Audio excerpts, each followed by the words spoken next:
শুভ সন্ধ্যা বন্ধুরা।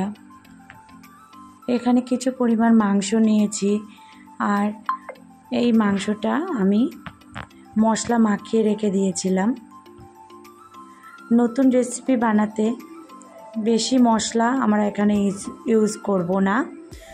একটা কড়াইতে তেল দিয়ে ভালো করে পেঁয়াজ ভেজে নিয়ে মশলা মাখানো মাংসটা আমি দিয়ে দেবো। অতি সহজেই এই রান্নাটা হয়ে যাবে।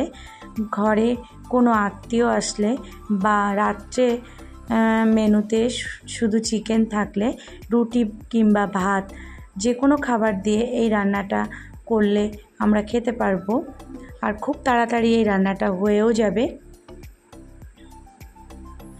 এই রান্না করতে আমার বেশি তেল মশলাও এখানে লাগবে না।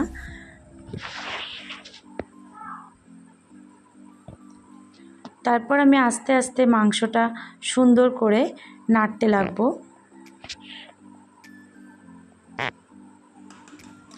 আমি এখানে একটু গরম জল করে রেখেছিলাম, সেটা অল্প অল্প করে দেব আর নাড়বো।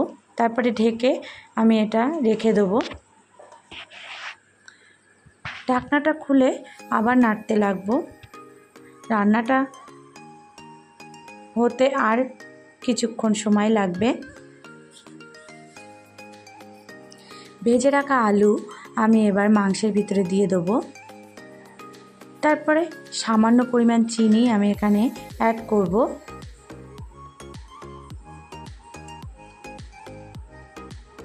একঘেয়ে রান্না খেতে খেতে কারোর ভালো লাগবে না, কিন্তু এই সাধারণত রান্না সাধারণ ঘরে হয়ে থাকে। এই রান্নাটা খেয়ে দেখবেন সত্যি খুব সুন্দর লাগবে। রান্নাটা প্রায় আমার হয়েই গেছে। তারপর আমি এই রান্নাটা নামিয়ে দেবো। আজকে আমাদের রুটি আর এই মাংস রান্নাটাই হবে রাতের মেনু। রান্না আমার হয়ে গেছে, এবার আমি পরিবেশন করব। আমার ভিডিওটা ভালো লাগলে প্লিজ একটা সাবস্ক্রাইবার করে দেবে।